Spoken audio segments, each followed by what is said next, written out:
Welcome to the Forest Forum, and are we going to sign a player with a couple of days left? Let's get into it.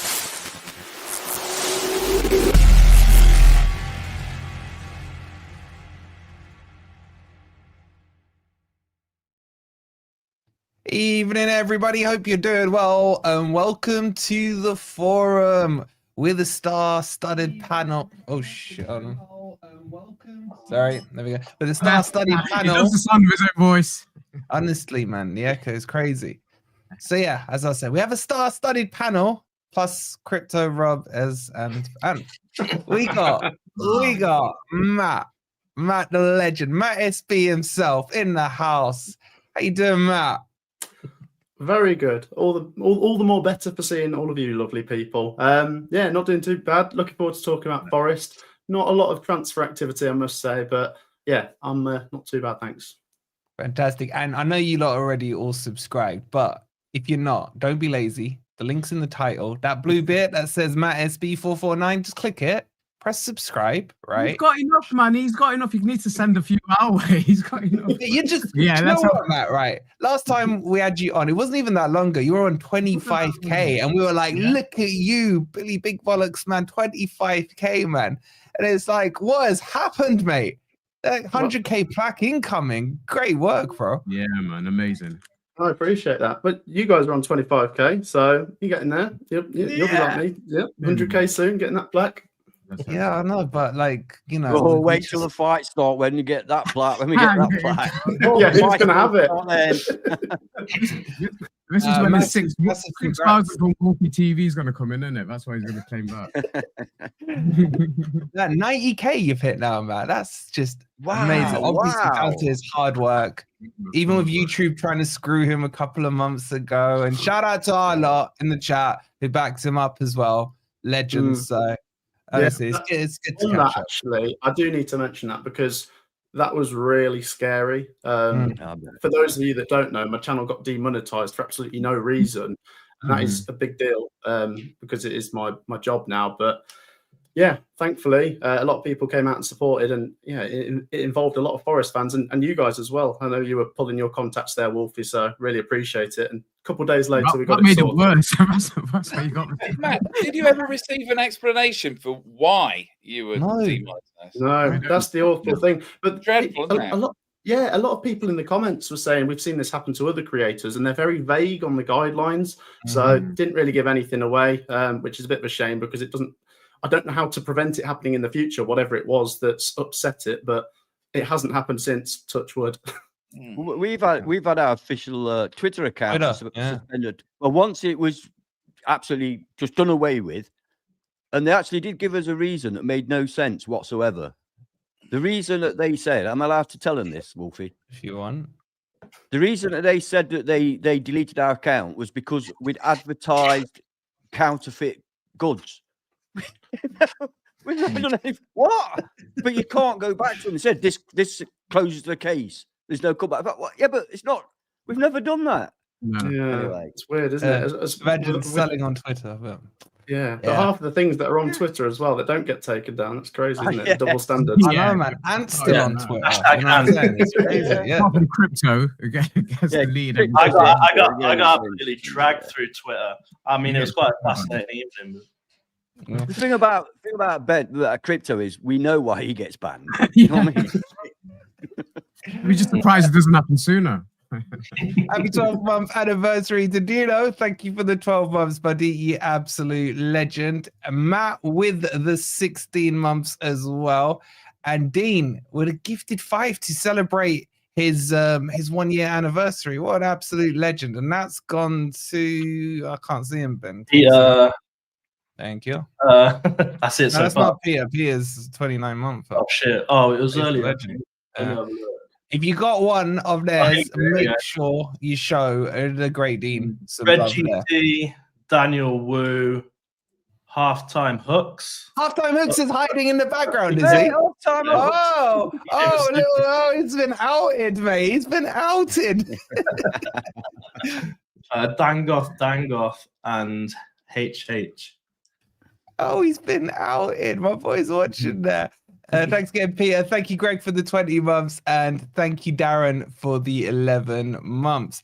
So we are going to get into the transfer stuff. Just before we do, we're all going to be meeting up 3D-wise this weekend. So there's no watch along. We'll be at the Brighton match. Matt SB's coming. Sophie's coming. Matt from Forest All Over's coming.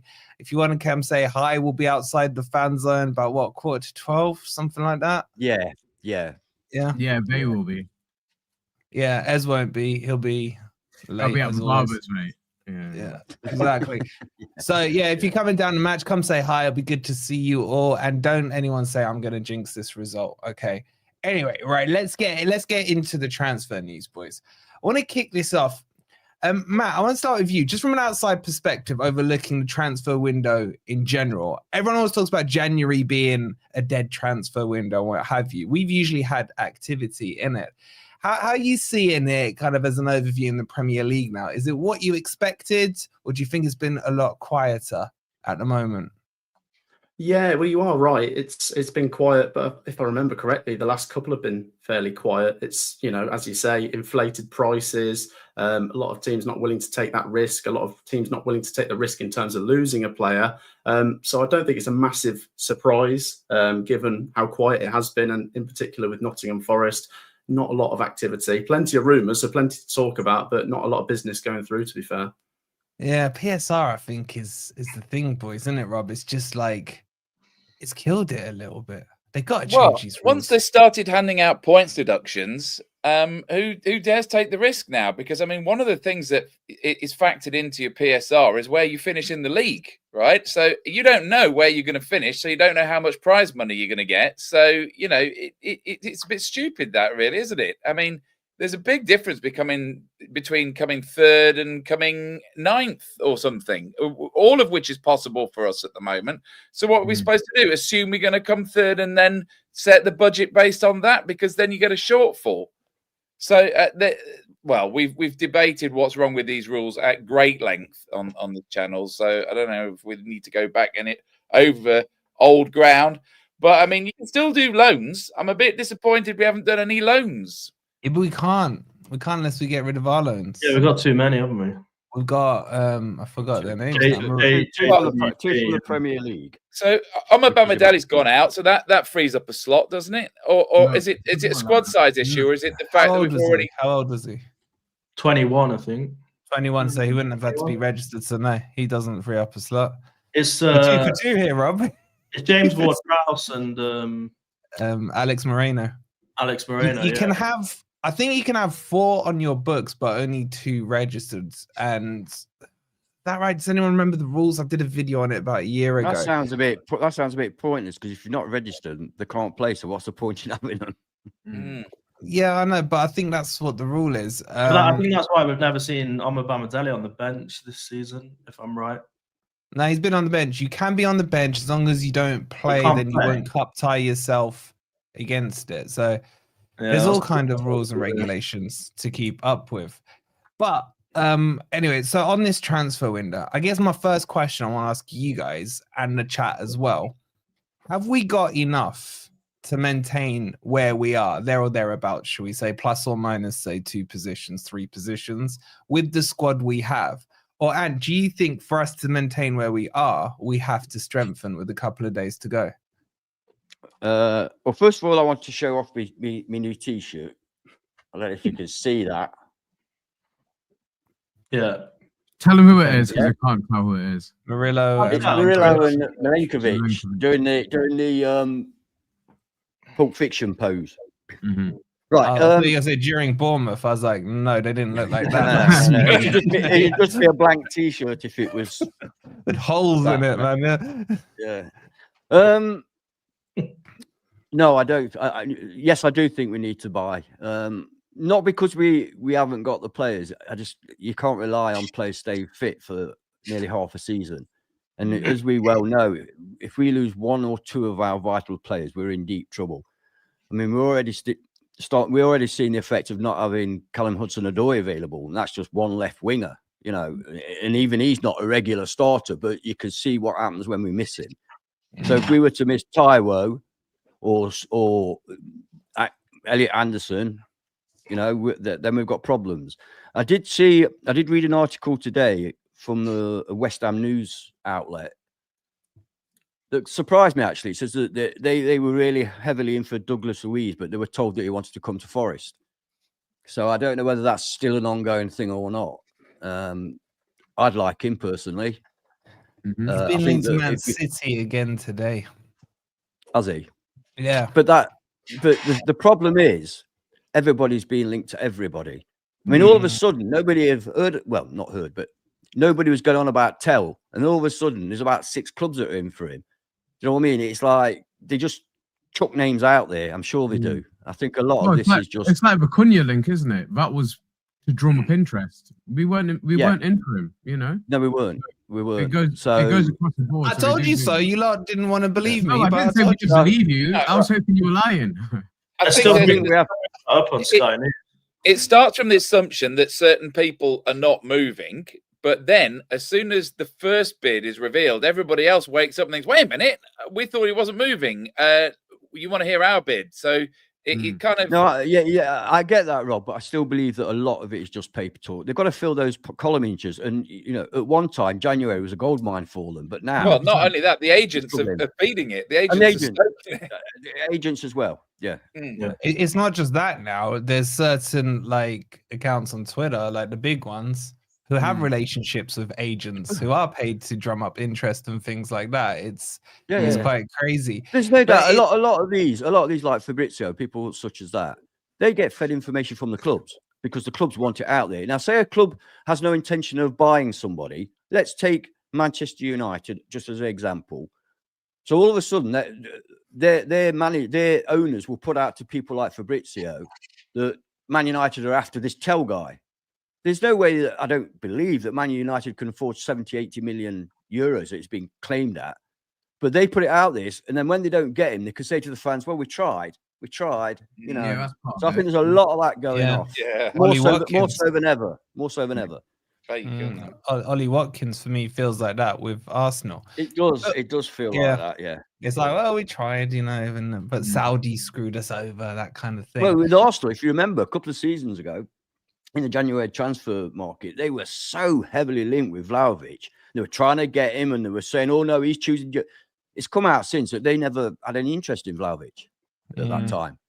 So agent stuff.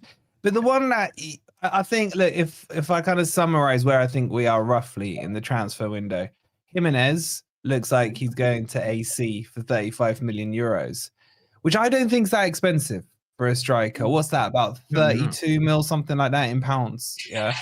It's not expensive. He's in good scoring form. They haven't reached an agreement. They're saying if you want him 35 million euros and we can start talking. So I'm surprised after the red carpet we laid out with him that we haven't gone back in for him, which makes you think he has really said, I do not want Forest under any circumstances. Either that, or we just think, no, there's a limit and 35 million's over that limit. Sometimes for a striker, yeah, I know, but he's a striker in the Eredivisie. That means nothing. No, I know you say that, but we've all got to come across at some point. And he, like I said last week, I think he might be brilliant in the Premier League, but it's not dead cert. Like if he comes from another Premier League club and he's done it here for 2 years, you know that chances are he's going to be a good signing. Coming from Holland, yes, there are some great players that come from Holland, but there's been a lot of players that have come over with great reputations and just bombed. So it is a gamble. And maybe Forest think that 35 million is just too much. 25 million, we'll take the gamble. 35. The only thing I'll say about Jimenez, like I said last time, of all the players that we're linked with, I think he fits our system, Nuno's system. I love him. And I think he would work. And he's obviously on form at the moment. He's firing, you know. So for the price tag, I don't see why we're dilly-dallying over a few million quid, really. Yeah, I'm not saying from me, I'm saying the club's position might be that, yeah. What are you saying about let's face this? We don't spend what, you know, wouldn't we, like Monopoly money? Not my money, yeah. Matt, on this debate about these lower leagues, as Ant's putting his nose up to farmers leagues, yeah. Okay, farmers leagues as he calls them. What's your take on it? I mean, I don't know how much or how well you know Jimenez. I know you're well versed doing all your Champions League predictions and stuff, but is he a player that you could see fitting into the Premier League quite comfortably? And what's your general take on Ant's obnoxious perspective of the other leagues? I suppose it's a gamble, isn't it? You know, bringing a player that is untested. From all the links I've seen with Nottingham Forest, the one that really sort of lit my eyes up was the Visa from Brentford link, because I think it has to be a striker. We're getting to this stage now where I would be surprised if Forest do more than 2 players now.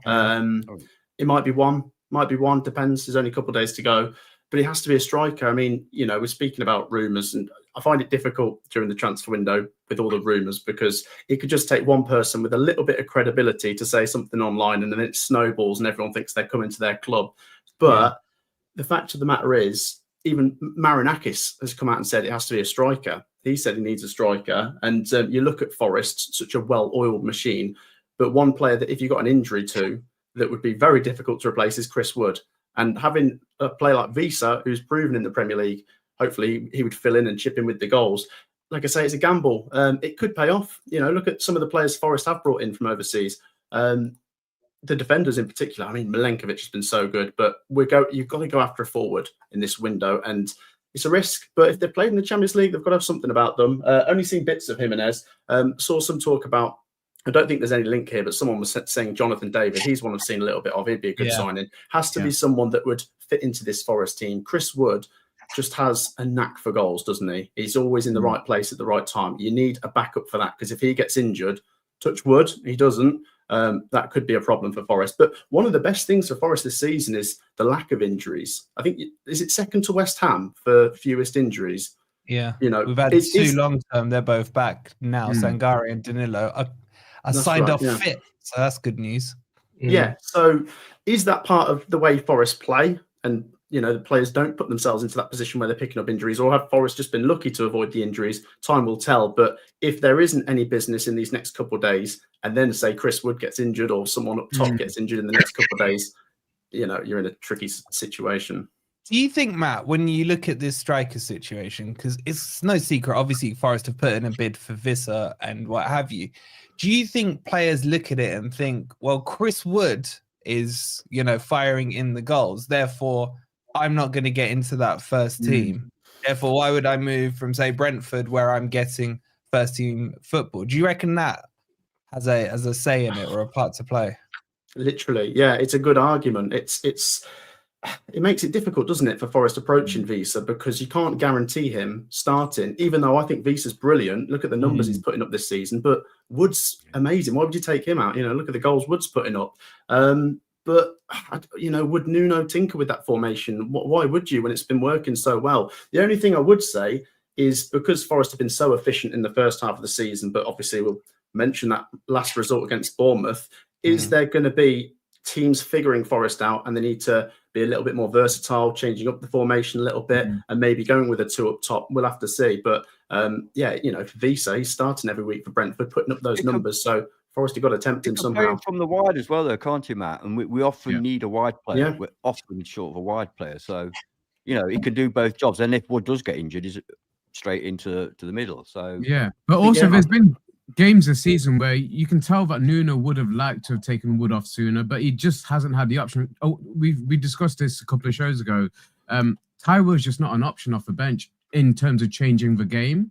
Yeah, give him a few minutes at the end, but he's just not the player he was, and it's a shame, because I don't think he's going to get back to that at Forest, and I kind of was holding out for him to get to that form, but doesn't look like it, and he certainly doesn't look like an option that Nuno is comfortable with bringing off the bench. So we do need a striker that can come off and give Wood a rest, because he has played so many minutes. I mean, he's just got stronger and stronger this season, and we don't want to jinx it. But we have had one season where he's had injury troubles, one year, and him seemed to interchange that season. Thankfully, one was injured and the other one was fit, and it didn't cost us as badly as it could have done. But you're right, he is the key player right now, and if you lose him and you haven't got the backup, can we sustain the position we're in? So the question is obviously, can we keep this Champions League fight going without adding to the squad? And I don't believe we can. I think we need reinforcements. I've said already a couple of times that the options we've got off the bench aren't game-changing options, and we've been lucky. 17 or 18 games this season we've taken a lead. and we haven't lost the games, not too often anyway. So when it does change around and we have to change the game, have we got the options off the bench? And right now, I don't think we have. Nuno said in his presser earlier that the only way they'd consider bringing people in is if they make a difference to the game. So that to me says that they're not going to backfill roles where you may need to cover injury. They're not going to backfill roles thinking, what happens if. He's only going to bring someone in if they effectively are going to offer something different to what's already on the pitch. So for me, they're probably not getting a winger, because are they going to be better than what we've got at the moment? I don't think they're trying to bring in bench options. In all honesty, Crypto, I wouldn't take slightest bit of notice of what managers say during the transfer window. Yeah, it means absolutely nothing. If they can I just say something about a point that Matt made earlier? And I've heard this point a lot. In fact, I've heard this point probably from about the 4th week that we started. What happens when they figure Nottingham Forest out, or have they figured Nottingham Forest out?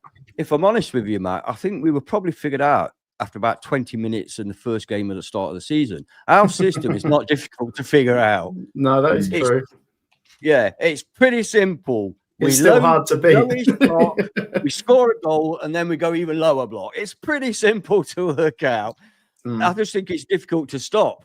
Yeah, that's it. Yeah, that's the point. That's a very good point, because you're right. After a couple of games, people know what to expect from Nottingham Forest, but it's still so hard to stop. But it is maybe when other teams might dissect that Bournemouth Forest game, and you could say maybe it's a one-off. Maybe Forest had all their mistakes in one game, but some analysts will look into that and think, where did Forest go wrong? How can we do that to them? Do we give them the ball and force them into mistakes? What have you? Because Forest are so good off the ball. We're talking like lowest possession, but 3rd in the table. So you're right. People know what to expect from Forest. Still so hard to stop though. Yeah. Let me just quickly catch up on a couple of super chats. The beautiful Steph with the $10 says, nice to see you all. Thank you for making my work afternoon better. Come on, you Reds. Steph, I've had a long day as well, so I feel for you over in the States. Still a few hours to go. But thank you so much for the support as always. And Jonathan, becoming a member again. Good to see you, Jonathan. Thank you so much for your support, buddy. There's loads of people in the chat, Matt, saying, is Matt a secret Forest fan? Is Matt a secret Forest fan? For those of you maybe seeing Matt for the first time, he is a bona fide Sky Blue fan. And I got to ask you this question, Matt. What are you saying to Lampard, ex-Derby manager, man? How are you not feeling about him? What are you saying? What's your thoughts on Lampard? Well, I've got to be honest. When he was first announced, I didn't have strong feelings in a positive way. To be fair, though, I like to give everyone a chance. I wasn't completely against it, but there's a lot of negative press or negative stuff said about the so-called golden generation as managers. But I think it is important to separate them, because I do think Lampard is better than Rooney. But obviously, you've got to remember as well, he's coming after Mark Robbins, who's Coventry's longest serving manager in like 100 years, pretty much. Taken us up a couple of divisions, got us to the playoff final, the FA Cup semi-final. Should have been in the FA Cup final, but we move on. And you cheated. But he's done all right, to be fair. He's done all right. I think we maybe did need a change. Robbins fell out with a couple of the coaches and the results dried up. So we brought in Lampard, and he hasn't brought any players in yet. And we're in a similar position to Forest right now, where we're at the end of the window and we're like, oh, what's going on? Because part of the reason he was brought in December is you're thinking to yourself, surely he's going to be able to bring in 1 or 2 of his own players, but he's doing okay with what he's got. He's dragged us into the top half of the table now. And, you guys will remember Championship's a very competitive division, but if you can get onto a winning run, then we'll see. But we're linked with Matt Grimes, who's Swansea City's midfielder. He's probably their best player, to be fair. And we'll see, just give Lampard time, but he's young, isn't he? He's young. That's another thing. He's sort of learning his trade. So is he going to be given a budget this winter? Although you're in 12, sorry, just say this just say this for context, and I'll pass over. Although you're in 12, you're only actually 6 points off the playoffs, and 6 points in that league is easily catch-upable. Sorry. Yeah. No, I was going to say, has he been actually given any money to spend, and do you think he's going to spend it? Well, not yet, really, because we haven't brought anyone in, but it does sound like he has been given something, because Grimes is quite a strong link at this point. People saying they've seen him here, there, and everywhere. And I don't tend to believe rumours too much, but this does seem to be quite solid. And if the fee, that's been stated is to be believed, it's about 3-4 million, which in the Championship is a chunk of money, to be fair. So the owner we've got, Doug King, is ambitious. And he took the unpopular decision to replace Mark Robins. It was met by a lot of fury, but people are starting to accept it now. And he's got to back Lampard, hasn't he? Because he'd be left with egg on his face. Exactly. And you've had 3 wins in a row now, mate. As Ant said, couple of points off. Yeah, a bit of a Forest story, maybe. We've said this to you before, Matt. Yeah, we always do better in the second half of the season, because I remember the season after you guys went up, we were bottom after about 5 games. We went zipping up to the playoffs, and I told you, everyone was like, "We're doing a Forest," but then we lost in the final. And then last season we started slow, we recovered, but we kind of focused more on the FA Cup last year because we had a nice little run, and like I say, should have got to the final. But was that the final? Was it Panzo, our boy Panzo, you had, where he messed up in the last minute, but luckily got given offside, wasn't it? That was that's right. Was it that one? Yeah. Yeah. Did he miss the penalty? Did he miss the penalty? No, it was someone else. It was Dabo, who was then like a player that got like loads of stick off Troy Deeney at Forest Green. I don't know if you heard about that story. When Troy Deeney was like managing Forest Green, like I think it was last season or something. Oh yeah. And he had a go at one of the players, then he got sacked, and it was that player who'd missed a penalty for Coventry, who's now playing like non-league or something. So he's completely spiraled. But we've started to put a bit of money into this team, helped out by the sale of Victor Gyökeres, and we've still got a clause on him, and you can see what he's doing in the Champions League now. He's great. So we're reaping the benefits of that, and fingers crossed. I think we're a steady top half team that can definitely touch the playoffs. What is a buy-on percentage that you've got on Gyökeres? Do you remember? Is it 15%? Something like 15%. So how good was he, Matt? How good was he? Like, could you see it? Yeah, he was so good. He was just so good. Even I knew him. Yeah, it literally make goals for himself. Literally any kind of goal as well. He's so powerful, so fast, so good with his head, so good with his left foot, so good with his right foot. There's Premier League teams queuing up to get him now. I think Arsenal are always linked with him for 70, 80 million. It might be more than that now. And if Coventry can get, say, 10 million out of that, that's massive in the Championship. Yeah, I was surprised at the time he went abroad. Sorry, mate. I think he's got an 80 million release, hasn't he? I'm surprised no one's triggered it. I mean, if Arsenal was spending 60 mil on Watkins, 20 more mil gets you a Gyökeres. Go for it. We seem to have good Premier League came in from in the first place when he was leaving Coventry. I couldn't believe it. Do you know what's funny? I think it's because it's from Coventry. That's why, isn't it? You know what I mean? If it had been from a foreign club, all the Premier League clubs would have been swarming all over him. But the Championship's better than the bloody Eredivisie. I can tell you that. It is, to be fair, isn't it? Yeah. So if we'd have gone up that season, he might have stuck for a season with us in the Premier League, and then we'd have got a lot more for him. But you don't have as much power in the negotiations when you're a Championship team. But like I say, we've always had good recruitment. We had that Hamer, who's at Sheffield United. Yeah, got a chunk of money for him. So doing all right. Good recruitment. Hopefully Lampard's backed, and maybe we'll make the playoffs and join you boys next season. I'll tell you what, I do find covers a legit Premier League club. Yeah, still. There's 2 teams I would love to see back in the Premier League, and it's got to be Carver and Sheffield Wednesday. I'll say. I knew you were going to say Sheffield Wednesday. Sheffield Wednesday. I've got a flag on my door, haven't I? Literally, roll it back to the 90s. That's what I'm saying. Yeah. Absolutely. I was going to say, I think we'll have Middlesbrough as well in there. No, not Middlesbrough. It's a club. You're joking. Middlesbrough. If there's a club up there, it's Sunderland. Janino, Ravanelli, Emerson. No, they're a Brentford, mate. They're a Brentford. Middlesbrough are a Brentford. They're a nobody. Let's get back to Forest. I've got to say this to Matt. It's very important. It's really important. But it's not. No, it's not. No, what I was going to say is the sadness for me is that when Forest went up, that class, that 3 that went up, have obviously done amazingly well. But it's getting more and more difficult for a Championship club to bridge that gap. And as a Coventry fan, I mean, as a Forest fan, I was nervous. When I actually looked at the clubs we'd be playing once we got promoted, I thought, oh my God, we're going to get a point from. So for you, must feel similar that if you did get into the playoffs and get through, that's like when your headaches begin. I know it's not very romantic to talk like that, but it is a real concern for Championship clubs getting promotion, isn't it? It is, and I could go on for this about hours in terms of the golfing class, because I follow the Premier League and Championship, and we stand in a position where 3 went down last year that came up. We could have 3 coming down again that have just gone up, and it doesn't fill you with much hope if you're a Championship fan. That 3 that went up in 22, Forest, Bournemouth, and Fulham, they're all in the top half of the Premier League, so unprecedented, really, isn't it? But I don't know. I mean, I swear I saw like Forest fans commenting on my videos during that first season. You guys got to the Premier League, and they were like, "Oh, I preferred the Championship to this. This is horrible." Said that. It was. When you're losing every week, you feel like it's nail biting, isn't it?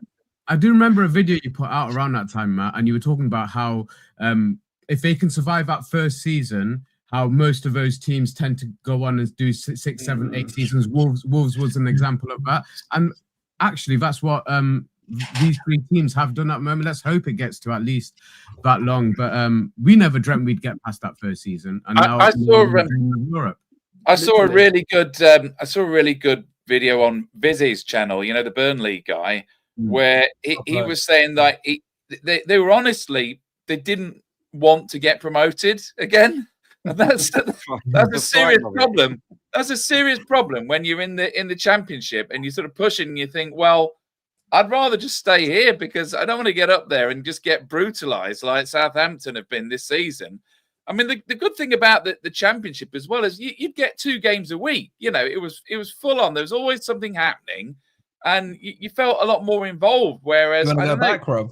Well, no, but you got this ridiculous. Like, we never seem to play at 3 o'clock on a Saturday afternoon now as well because of TV. You got like Friday games, Monday games, Sunday games. And, you know, I don't know, there was a certain enjoyment about the Championship. But, of course, the whole purpose of the Championship is to get promoted to the Premier League. Then the whole purpose of being in the Premier League is that you wanted to get into Europe. Then the whole purpose of that is you want to win the title. So you never – and then even if you win it like 8 years in a row like Man City, you know, the minute that you don't win it, suddenly you're failures. Crisis. So, yeah, you never – It should come as no surprise that the person who wants to see us back down in the Championship is Cooper's biggest fan. It's the same person who said he'd rather stay with Steve Cooper and go down than have. Now you know why.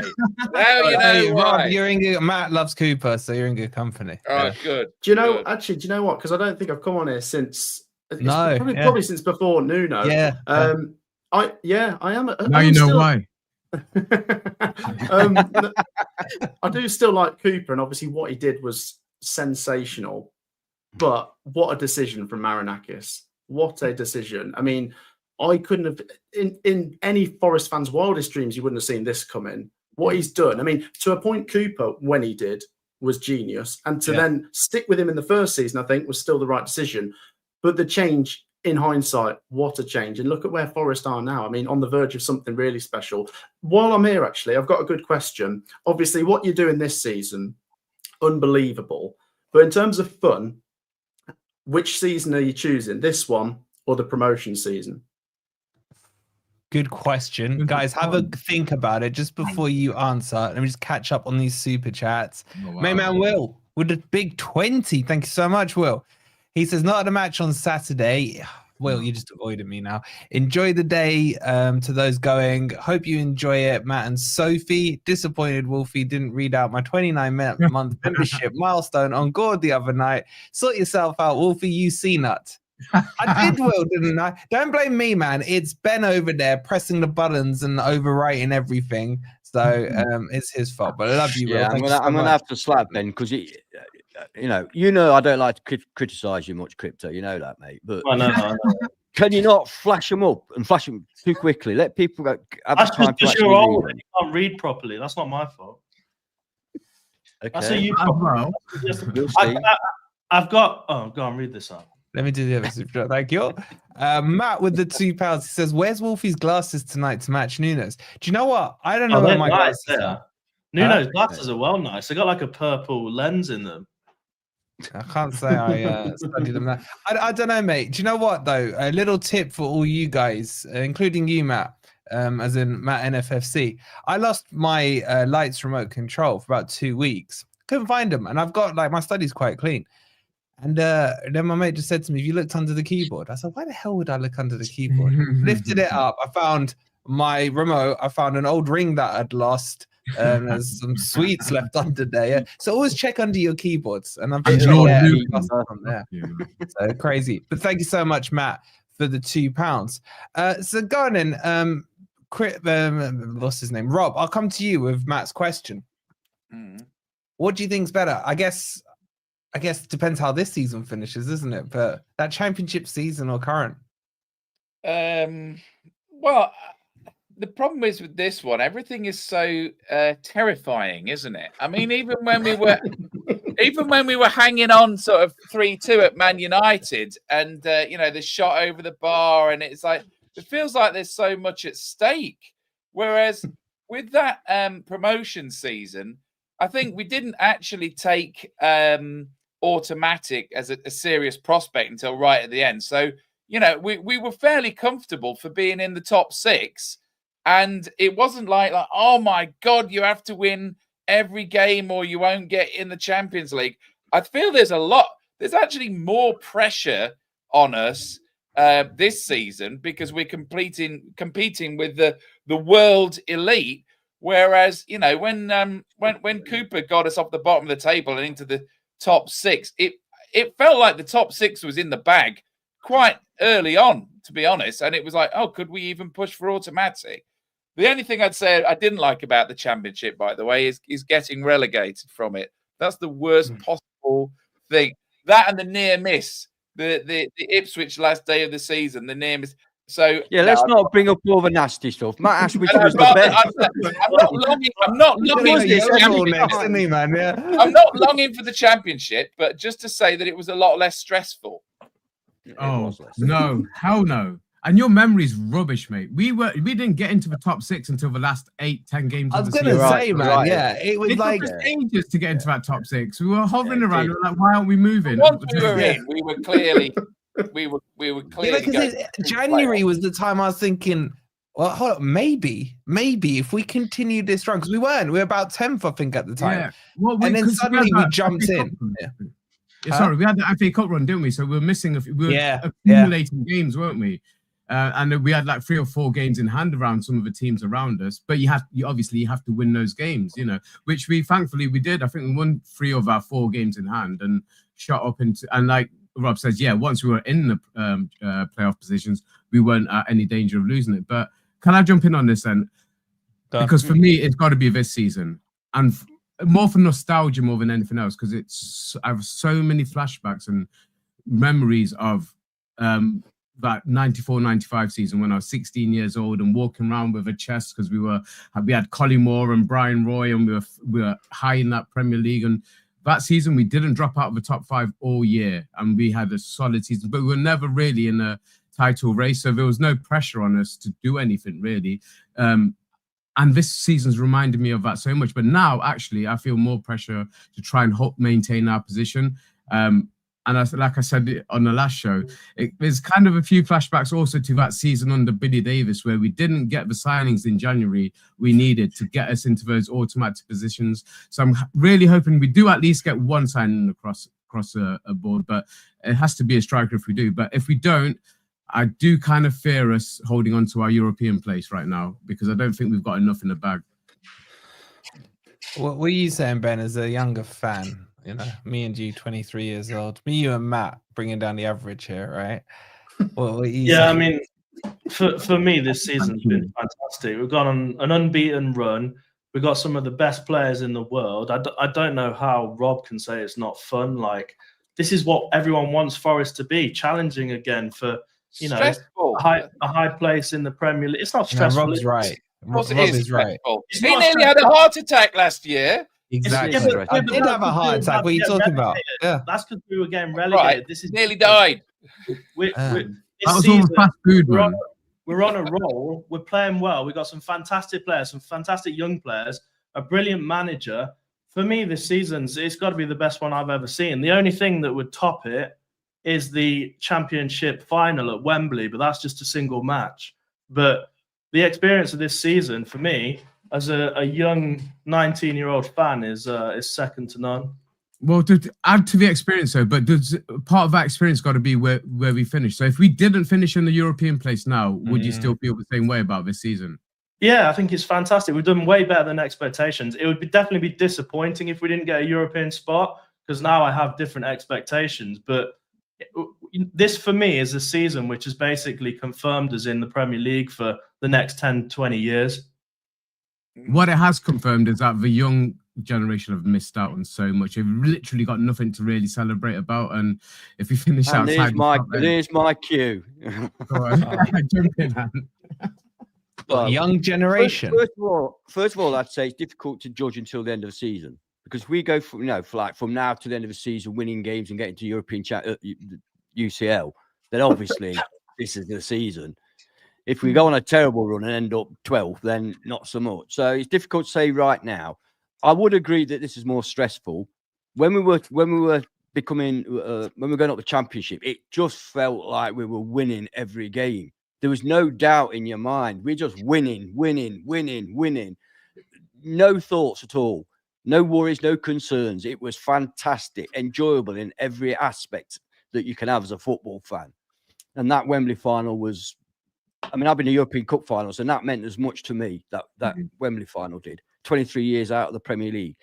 This season, it is more stressful. But I would say personally that beating, for example, Liverpool at Anfield is a bigger up than beating Swindon at home. Do you know what I'm saying? The individual games are bigger games, and you do feel like you're part of a massive thing, a massive sporting event, every single game. You know what I mean? So there's that brings you up. Enjoyable. Like I say, I'd have to leave that till the end of the season before I can decide whether I enjoyed it or not. The thing is, I think from my perspective, last season and the season before, the stress levels, because you know, if you could survive that, you can see Marinakis doing what the magic he does, you know, to sort us out. And as Rob said, I ended up in hospital over bloody Forest with the stress. This season is a different stress. I think what Simon said here in the chat, the anxiety for games is different at the top, but it's still anxiety. It's absolutely spot on. But the other thing as well, I've been showing a lot of chess to all my YouTube mates. And as soon as we lost to Bournemouth, I've never seen so many WhatsApp messages in my life. Are you free at 8? Are you free at 7? Are you free? Just to cook me? So losses now come with added stress of having to defend somehow a 5-0 loss. So it's the thing is, wherever you are in football, your expectations will change. I was saying to Sabah the other day, I was like, Spurs' expectations at the start of the season with Champions League, I bet they would settle for 17th right now, the way they're playing. Do you know what I mean? Like, expectations. You know what? You can see it in you as well, because last season when there was all that stress, you went grey, mate. And now this season, you're back again. I thank Nuno for it, mate. I thank Nuno for it. Can we discuss something while Nuno is probably watching? Well, we need to discuss transfers, but we've digressed as always. Hang on a second. We're going to touch on. We need to try and influence a decision that Nuno will have to make on Saturday, and that decision is who he should replace Callum Hudson-Odoi with. And for me, unless he's changing the formation, 100% he's got to pick Sosa over Jota.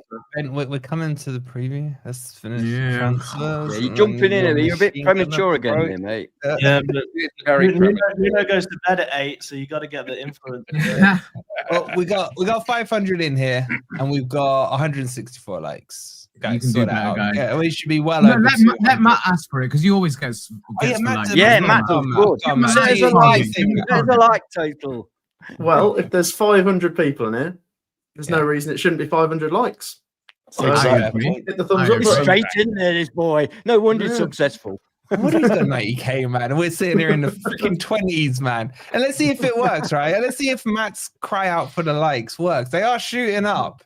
Hey, listen, don't watch alongs, Matt.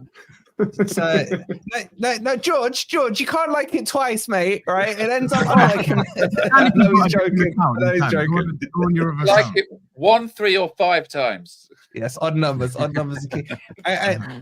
Matt, no wonder 90k already got him over 200, just like that. Shout out to there you go. Gotta keep going. That's it. It's not when you do a slide tackle and you get the crowd involved, isn't it? Exactly. Yeah. You got to cheer up the Right in the fans. gates of the, Not of enough the hand panel. gestures on this channel, actually. Oh God! All right, let's talk about. Let's Oh, talk dear, about. look at this. Look at this. Sophie goes for 3,000 likes. Come on, Matt, you're letting us down. The 3,000. Go on. 3,000. All right, let's talk transfers, right? And this is just rumors, guys, but we are dealing with like the bottom of the barrel right now. So there's more talks today about James McAtee from Man City being linked to Forest, and Forest could jump the queue on him and get him. Now, there was heavy links for him going abroad. I tend to believe that. But for the sake of talking transfers and for the desperation I have to want football transfer news coming in, so I want to take on James McAtee. Matt, what's been your take on him? Do you think he's ready for Premier League football? He had a loan spell, didn't he, at Sheffield United last season, and a few games now for Man City. How do you see him? Yeah, scored against Coventry. He's decent, to be fair, isn't he? Yeah, decent player. Young, obviously, and what you've got to be hoping, sign a youngster from Man City, is can you get the next Cole Palmer? Because some of the talent they do produce is unbelievable. But looks quite good. I mean, when I was looking at some of the activity, I say activity, it's more rumours for Nottingham Forest at the moment. But I was thinking you want one that can come straight into this team and start. And I spoke preferably about forward. Obviously, McAtee is like a midfielder. I think he can play out wide, but he's more sort of central. I don't see him coming straight into the team, so that would be one for the bench. From what I've seen from him, decent, but that's that was at championship level with Sheffield United. He was there last year, though. Obviously, they were in the Premier League, but they were the worst team in the Premier League, weren't they? Believe he scored, didn't he, for Man City in the FA Cup the other day? Yeah, he did. He scored a hat trick. Yeah, he scored a hat-trick. I think. So looks a handful. Still young. Like I say, you just got to hope that with that age comes that potential to be the next Cole Palmer. Doesn't even have to be as good as him, just half as good as him. But he wouldn't start for Forest. But he's a nifty little option on the bench, isn't he? But even based on what you said about Palmer, Man City aren't averse to selling to the Premier League. Well, we can class us as rivals because we're in that top 4 or 5 with them. So they're not averse to doing that. If he's available, he's definitely a player I'd be interested in. And I think he could slot along that middle. We obviously got MG doubles on fire and Anderson, who we bought in this season. But I've seen McAtee play really well on the right-hand side, cutting in. And I think that's where we'll probably be utilising him the most, to be fair. I think that's where he was playing when he got his hat-trick. I think he was playing on the right. I think he's one of those players. I mean, obviously, he's not that young, He's about 22, which I know sounds ridiculous, but 22 in football terms, he's not a 17, 18-year-old. So he's been around a while. Elanga and Hudson-Odoi, isn't he? I mean... Yeah. So, normally you'd expect him to have had a lot more experience than he's had, but obviously he's at one of the best clubs in the world, so you can't blame him for that. I like him a lot. I definitely have him. You have to be sensible with the money. You can't just be chucking it out because, as Matt's quite rightly said, he wouldn't walk straight. I mean, we've got Danilo coming back as well, so he's not just necessarily going to walk straight into the team, but he's definitely got potential to be a really good player, and he's the kind of player that you should want at your club. So, providing the money's right, and it doesn't prevent us getting a striker, then I'd be all for it.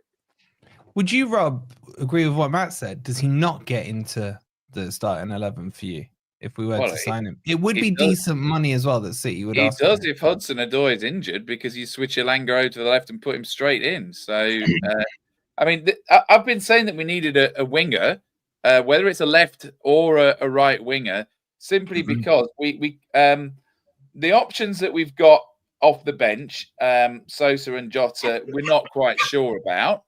And all it takes is Elanga or Hudson-Odoi to get injured, and then we're having to already play one of the second string players. So, absolutely, he would get straight in on Saturday. And, but, once you claim your place, it's not quite, I have this question about whether you're signing people as a starter or not. I mean, you bring somebody in, they make an initial impact coming off the bench. If they're that good, people are sort of clamoring for them to start. That's kind of how it works.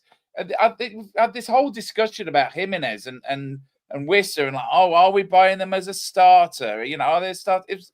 Look, that's not the process that people follow when they join a football club. They have to stake a claim for their place. So, but McAtee would definitely start on Saturday, as far as I'm concerned, because we've got an injury to a winger. On the other side, Elanga can move over as he did for the Bournemouth game, where he was our only good player.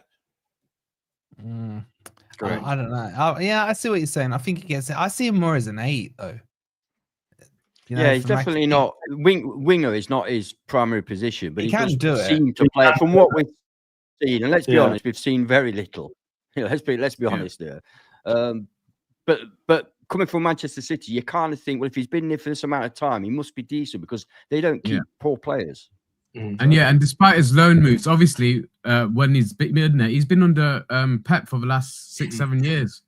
So don't forget as well that Nuno thrives when he's teaching these younger players and making them better. I mean, look at Callum Hudson-Odoi since Nuno's come in, etc. Look at Elanga. Nico Williams is perfect. Look how he's developed younger players. I think that's one of Nuno's best assets.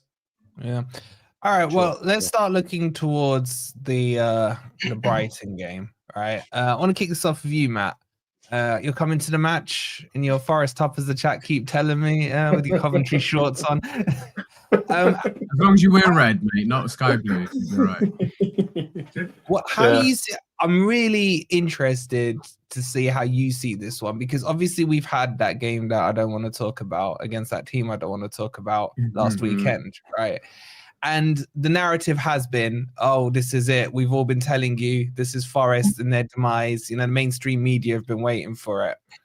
Do you think this is an important match for Forest to bounce back from? And if we don't, do you think they are right in what they're saying, that maybe it's one step too far for Forest this year? Yeah, I'm not just saying this because I'm at the game on Saturday and I'm with you guys today, but I think this is one of Forest's biggest game this season. We'll probably keep saying that every week, but it feels like right now you're standing at a crossroads, because that defeat to Bournemouth could be the catalyst for a reaction, or could be possibly the start of something not very nice, which is obviously not what we're hoping for. But you got to see now, haven't you? It's such a big opportunity. What's confusing me with this game is Brighton tend to be better away from home than they are at home, so it actually suits them. They obviously lost last week 1-0 home to Everton. They'll be thinking they can still fight for a European place, possibly 7th or 6th. So they're going to want a reaction, aren't they? And it is a massive game. Be interesting to see how the first sort of half hour plays out of this. As we've spoken about before, if Forest get the first goal, crucial. But not sure. I think I read a stat on these next coming games, because you've got Brighton, Fulham, is it Newcastle, Arsenal, City? Yeah, and you didn't actually win any of those reverse games. So that's thanks, man. I didn't know that stat. No, yeah, it's thanks, true. Mate. You struggle against the top 8. Is that right? We drew with Brighton. We lost to Fulham. We lost to Newcastle. It is right. We are. Lost to Man City, lost to Arsenal. But I'm here to change that. Yeah. I'm over that. I'm saying 2-1, by the way. 2-1 Forest. Maybe Brighton might get a goal. They seem to be entertaining. They do draw a lot, so it suggests it'll be a close game. But I think Forest will just get it over the line. I'm expecting a reaction. Nuno won't be happy. They ruined his birthday. I agree, Owen. I agree. With Fulham and Man City, for those games, for whatever reason, Nuno tried to change tact and it didn't work. So hopefully we'll have learned off that from the first game we played. Because remember, we went 4-4-2 against Fulham out of nowhere. He did. Yeah. That's his worst game as far as I'm concerned. Exactly. That was his worst game. Why did he do that? I don't know. Bournemouth for me was the worst one. Yeah. Matt. I meant from a tactical point of view, that was a bigger mistake. It makes sense. Thing about that Fulham game, we have to remember that it's effectively come down to a couple of refereeing decisions, right? So I mean, we've won that. We were shit, mate. We've won that Ipswich game 1-0 on a penalty. The Fulham one could just as much been the same story. It's giving them theirs and not giving us ours. So I don't know. It puts a bit of a. But we were bad, Rob. That I know. Yeah, we weren't great. Is this true, man? Everybody at the ground was saying it. Change it. Do you remember it? Like, what you doing? Anyway, is this true, Raz? Spoiler alert, because I haven't watched it yet. Did you really predict 2-1 for every game this week, or is she trolling? She's trolling. I've got my notes somewhere. I do a few 2-1s. Right, Laurie, stop stirring. Matt, I am about 4. I think I'm 4th in the predictor league of like, I don't know, 150 level people. with me and level with me. Level with Ez. And my secret is I predict 2-1 every game. It's a safe bet, isn't it? Whichever one I think's going to win. Oh, I told you that 2 years ago, man. Thanks for the tip, man. Oh shit! It's a safe bet. But to be fair, I'm interested to get Wolfie's prediction because he's top of the content creators predictions list. Thank you for pointing that out, Matt. You know, done that? It's rubbish. I've been waiting for someone to come on, right, and just point that out. In the whole YouTube world, well, at least on that list, I'm top. You were second, mate. You dropped down a few places, mate. What's happened? I don't know who it is. I don't know if it's Palace have started to improve, and I think I had them low down. Something's gone wrong. Who did you have as your bottom 3? The 3 that came up? Southampton, bottom. Leicester, 19th. Might have been Brentford. It was something silly. I went Brentford as well. Oh yeah, so there it's you go. Position predictor league. Ours is a scores each week scores. I know, yeah. Ours is like, you know, the proper one. The proper one. I'm beating Sophie if that's anything to go by. So maybe and that's all that really matters. Yeah, exactly. Yeah, no, I went Forest 8th, I think it starts. I went Liverpool to win and Chelsea 2nd. So that's getting me some good points. And it's the Brentford one. I'm still hoping they just fall away. I don't like them. Hoping they fall away. But yeah, no, I am now no longer obliged, by the way, to say 0-0 on Forest predictions now that we've lost. Chat, can I get a little YN in there? I can go away from the stupid 0-0. I don't know if you've seen it, Matt, but like I predicted 0-0 about 8 games ago. We won, so I did it again and it worked. And did it again. And then finally we lost. I'm almost relieved in a way that we lost, so I can actually start giving my proper football and opinions again. So yes, the yeses are coming through good. I can stop doing it. But boys, I want to talk to you guys about Ez in terms of the lineup for Saturday. Would you look at a back 3? Because Nuno is definitely more concerned, I think, with the clean sheet than anything else. It's almost like priority number 1. Would you consider a back 3 for Saturday? 100%, and that's where I was going to go with my predictions for this for the lineup on Saturday, because I see Brighton as very similar. Give us your lineup as well while you're talking through it. Well, I see very similar to Bournemouth in terms of how they're going to come at us. You know, the intricate passes. You know, they've got lots of pace. They've got fullbacks who like to overlap and get involved in the play. So I think a back 3 would be what I'd go with, and I'd obviously start with Sells in goal. You don't change me. He's had an awful game, but he wasn't the only one who had an awful game last Saturday. And then you'd obviously stick with Aina at right back, with centre backs Milenkovic, Murillo in the middle, and Morato, with obviously Nico Williams back at left wing back.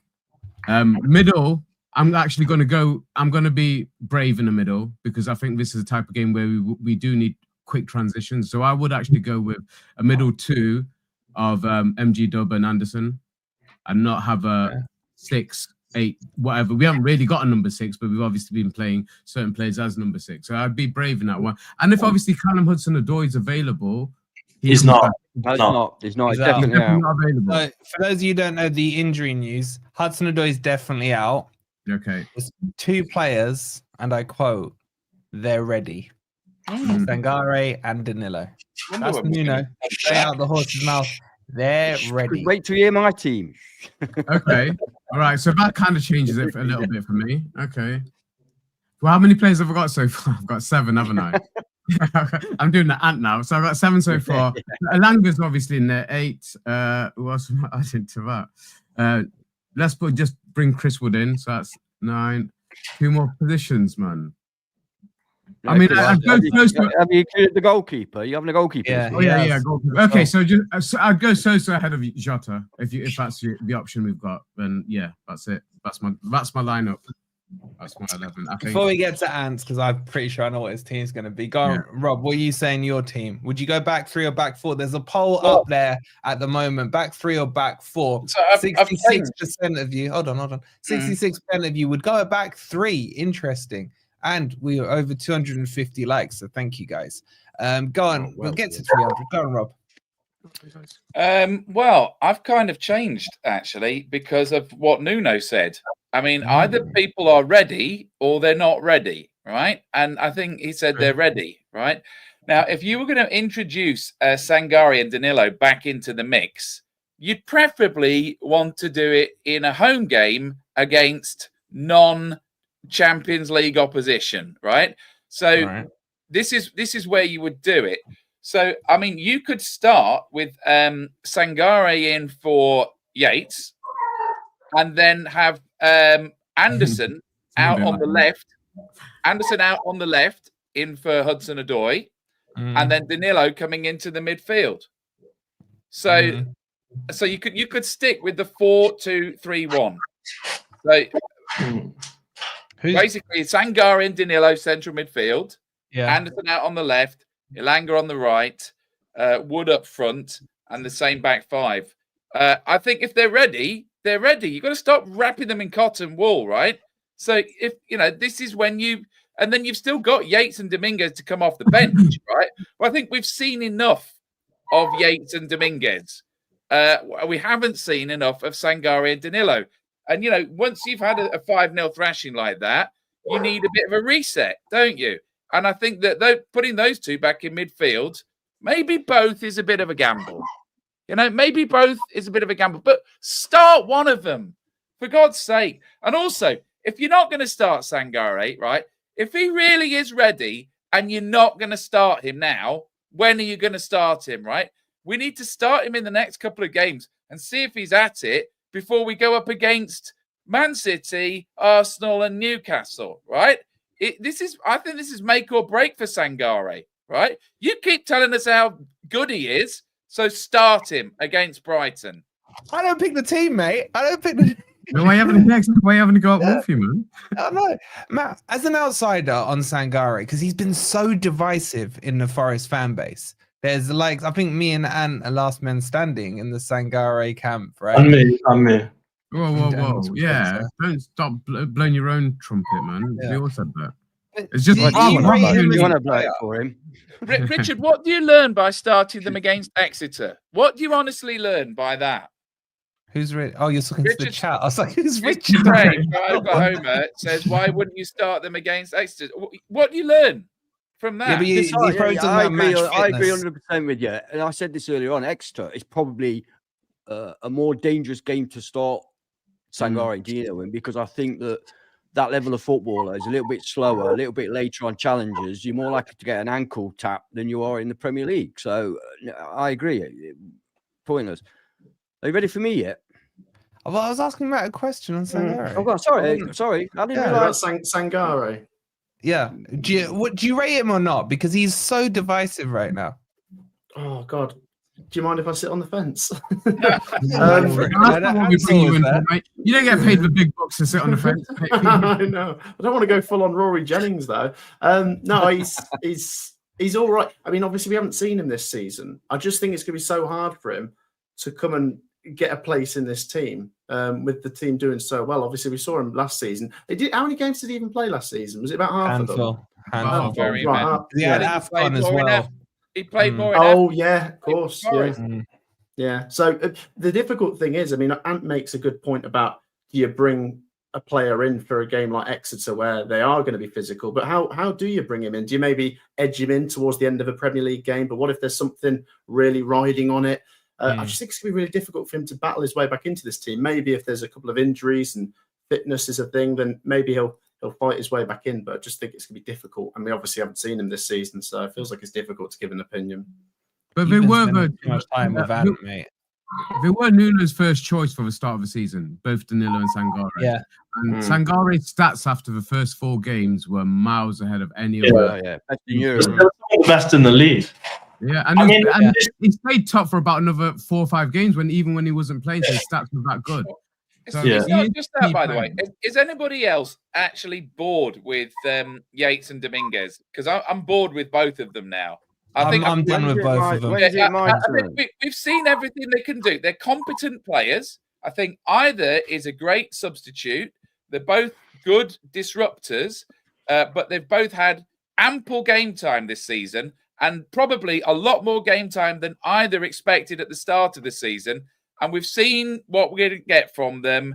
And I'm just a little bit bored of them, if I'm honest. Sorry, it sounds. Wow. Are you bored of being in third place as well, bud? No, I'm not. I'm just a little bit bored with Yates and Dominguez. When I see them on the team sheet, I don't get excited. I don't think, oh, Yates is starting. I don't think that, right? But I'm not going to get either player, but it's not a position to get excited about, though, is it? The cliche is, we're not signing anyone this transfer window.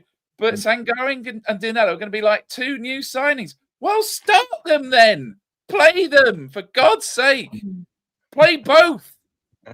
I agree with Rob. It's not so much on board with Yates and Dominguez. I don't think they're starters. It's probably my way of wording it. Yeah. I don't think they're starters. I've seen enough of them this season. I may be still a little hot under the collar from both their mistakes from Saturday. But I do agree. All right, before we do Ant's team, let's do Ben's team first, right? Let's build up Ant's suspense that he's built up himself, right? I agree a lot with what Rob said. It's only taken 30 days into the year to agree with something he said. But for me, it would have to be Aina, Milenkovic, Murillo, Williams, Sells. Ant's going to be bored, but I'm kidding. And then, the number 6 for me, if Sangare is fit, I'd put him straight in. I'd have Sangare in the 6. I'd have Anderson and MGW in the 8 and 10. I'd put Sosa out on the left because Callum Hudson-Odoi is injured, and then it would be Wood and Alanga for me. So the main change effectively is putting Sangare. You bastard. I'd love to put Danilo in, but I don't know where to. No. You wait till you hear my team. I'd love to hear if Ant is going to drop Anderson for Danilo, because I think Anderson's one of our best players. Yeah. Go on, Ant. Okay, I don't know why you donuts are talking about a back three. I mean, the back four has been so successful for us this season. Yeah, I know you have. I'm talking about the others. The other donuts. I've also just said a well, back you put him behind to nothing. Yeah. so you're picking on Ed, basically, aren't you? Yeah. Sorry, Ed. He's not here. That's all right. The back four has been so successful for us this season. Why on earth would you consider changing it? It's ludicrous, right? So back four, Sells in goal. Obvious back four, Aina, Milenkovic, Murillo and Williams. Sangare number 6. Anderson number 8. Gibbs White number 10. And then Ilanga, Wood and Sosa. But after 60 minutes, that's what I said. That's why I went like that. Oh, I thought you were going to put Danilo in after last half. Because I've been waiting, and the last person comes in with my exact same team. But after 60 minutes, I would withdraw MGW. I'd put Anson into the 10 and bring Danilo on in the 8. Well, you'd leave Sangare on for a whole match. Was Sangare on the bench for Bournemouth at all? No, not even well. Would you chuck him straight in then? Yeah, I would. He's an international footballer who's been played many years, and if he's fit enough, he's fit enough. If he's not, then he's not. If he's only match sharp. If he can only last 60 minutes, he's ready. If he can only last 60 minutes, as has replied. Then of course you bring him off. I'm not going to flog the poor guy, but if he's doing all right, you leave him on until you see him drop, and then you can swap him. You can bring Dominguez on. Isn't there the risk of if you start him and he gets an injury? Oh my God! There's always a risk of injury. There's a risk of injury in training. I think he got his injury in training. Yeah, we need to get some minutes out of him before he gets his next injury. Yeah. He won't be match fit unless he plays a match. Ever since the minute to the second that I bought that Sangare shirt, he's been injured. So the thing about I've always said this about injured players, right? Or previously injured players. If you play them from the start and you see them tiring, you can take them off. If you bring them on with half an hour to go and you see them tiring, you're screwed. Yeah, but the thinking behind it is that the rest of the players on the pitch, their fitness level after 60 minutes would be roughly in line. I do accept that. No, I do accept that. That is definitely a point in favour of starting them later. But for me, I don't care. That's what I would do, because if he can play an hour and perform really well, that makes such a difference to our outlook. Yeah. You know, and Danilo, we must get him in there when we can. But there's no way I could drop Anderson. That's why I said after 60 minutes, I'd take MG. I'd rather drop it personally. I'd rather drop NGW than Anderson. So I'd rather move Anderson in. I agree. I don't. Yeah. Am I the only one that wants Anderson on the left? I think that's Yeah, but that's not his position. He doesn't play left. He hasn't got can speed. play left. He can. No, he can. Anderson could play anywhere. Yeah. All right, but he's better in certain positions than others. Yeah, he's better as an 8 or a 10. Let me catch up quickly. Bonjude with the 17 months. Thank you so much, buddy. Coming up to 18 6, months, actually. obviously. Anderson could play 6. That's a bit of a dumb statement by me, but thank you. Fraser with the 13 months. Thank you so much. And another 17-month veteran in 346, Moody. Thank you guys so much. We're at 273 likes, so we're 27 away from 300. Don't disappoint us in front of our lesson as well. Matt today. I mean, come on. Let's get to 300. We can I just defend my? I was called a donut while I wasn't here, but no, it wasn't specific to you. It was anybody that picked that. Yeah, you did. You blamed them, and then they all pointed the finger at me. But the reason I wanted to go for back three, actually, I haven't seen Nuno's press conference today, which is why I had no idea about him saying what he said about Sangare and Danilo. You just watched one half of press conferences as well. Very busy day. But the reason I wanted to go for back three was actually to prevent that donut in the midfield that we occasionally get against teams like Brighton and so on. So, but saying that, if you've got Sangare in there, that prevents a donut as well. So if you haven't got Sangare, I'd go over back three. If you've got Sangare, I wouldn't go over back three. I'd go back two. Yeah, I've got a genuine worry now about the back three. So let's say you start Murillo, Milenkovic, Morata, right? And one of them gets injured. Bolly. Your backup, right? Yeah, you can't. No, you can't live life like that, bro. You can't start saying if I go drive to my parents' house, I might die in the car. Yeah.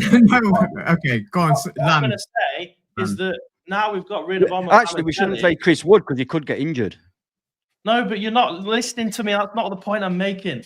The point I'm making is that we need another centre back, because if one of our centre back gets injured, we do not have enough cover on the bench. We'll have one centre back sub on the bench. We are in for one. That amazing guy whose name I can't even remember. You can't have one backup centre back. Who else is going to fill in there? What are you going to do? Drop Anderson into centre back? Yates could play there. Yeah, he's done it before. Yeah. All right, let's finish with some score predictions. Let's go around the table. Rob, we'll kick off for you and then work our way around. What are you saying? Forest, Brighton. Remember, last time I live watched Forest win, I think it was just before COVID, mate. So just. I think we are going to win. I think we're going to win 1-0. I think we'll win 1-0. 1-0. We'll win 1-0. Yeah, I think the nil. I think the emphasis is going to be on the nil, and we might get our noses in front and win 1-0. It might come down to a refereeing decision. I really hope it doesn't. Get your scores in chat. I'll bring them up. All right, Gunners. Well, I'm going to go with my best bud, Matt, and I'm going to go with 2-1 for Forest, mate. I'm happy with that. I'd be happy. Oh, it's like that because he's got 90k subs. Your best buds are on now. Is that what it is? Is that how it works? What if I brought Robbie on? Shall I bring Robbie on and then we'll see if you start calling him best bud with his million? We're meeting Robbie. Robbie's my best bud, you know that. What are you saying, Ant? Well, first of all, I'm going to say very, very quickly that I'm going to reiterate what I say every week when we're talking about systems and formations and tactics. Oh, here we go. The most important thing is application, is the players going out there and putting the work in, because that's what was missing against Bournemouth. It was application. We were shocking. So that's on that. I'm going to go for my old 1-0 to Forest, because that's how we roll. 1-0, pretty boring. Okay. Anyway, you said 2-1, yeah? I think you'd take 1-0 right now. I thought, Ant, you like a 2-1 as well, don't you? I do love a 2-1, but I just can't ever rely on Forest scoring 2 goals. Yeah, it does feel like a clean sheet would be like vital.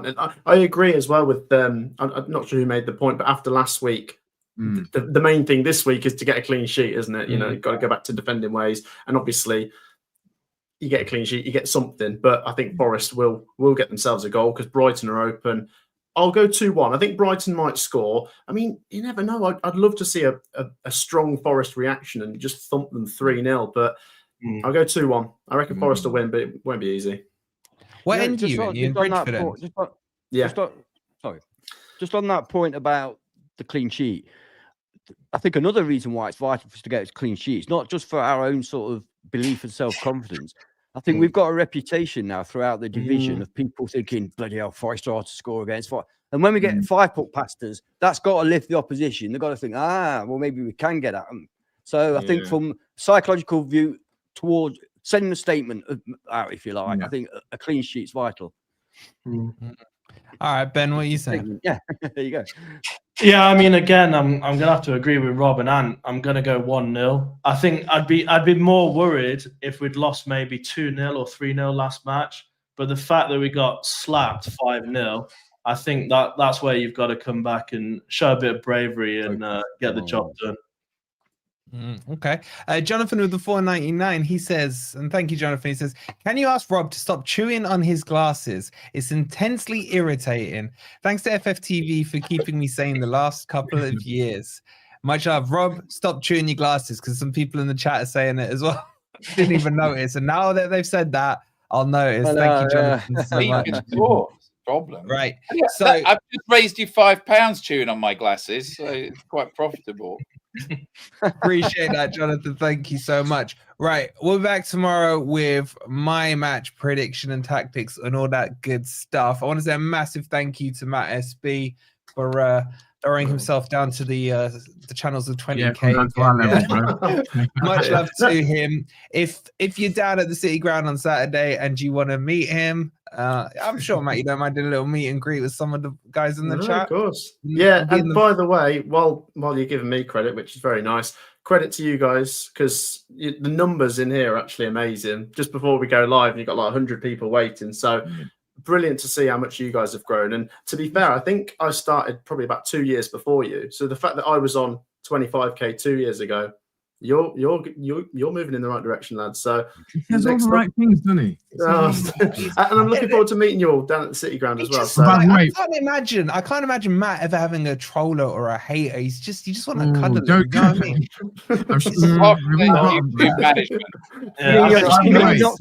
You're not seeing my messages to him then. Because obviously I touch on Forest quite a lot in my videos. I do get the stray Derby fan who's like, why do you like them so much? I'm like, sorry about that. And I've got to give a special shout out to I love the weekly one with you and Ben. Looking at the relegation zone and then looking at the top of the table as well. So make sure you're checking out Matt's content. His link, I know you're all subscribed. His link is in the title. I've made it as easy as possible for you guys. Just click on that and make sure you show him some love. He's 10k away from 100k and a plaque. Let's get Matt the plaque. Look, the plaque. And I'm lucky enough to have met Matt a couple of years ago, and I told you he's massive. Obviously, I'm tiny anyway, so everyone's massive. I mean, come on, everyone's massive, but he is massive as well. 6'3", aren't you? Or something like that. Yeah, I'm 6'3". Yeah, and Sophie's coming down to the game as well on Saturday, so that'd be great. Massive. She's 6'3" as well. More my height. Sophie's more my height. Yeah, 6'3". So I think I'm in Bridgeford end, but we're gonna go to the pub before or something, aren't we? Have a drink or two. Yeah. Honestly, can't wait, and I'm honestly hoping Forest get the result. Like I say, 2-1. Just a quick one to reiterate for anyone who joined late. So we're meeting at the Waterside from about 11 a.m. And then we will move on to the fan zone about 11:45. So if you can't meet us in the Waterside, please meet us at the fan zone.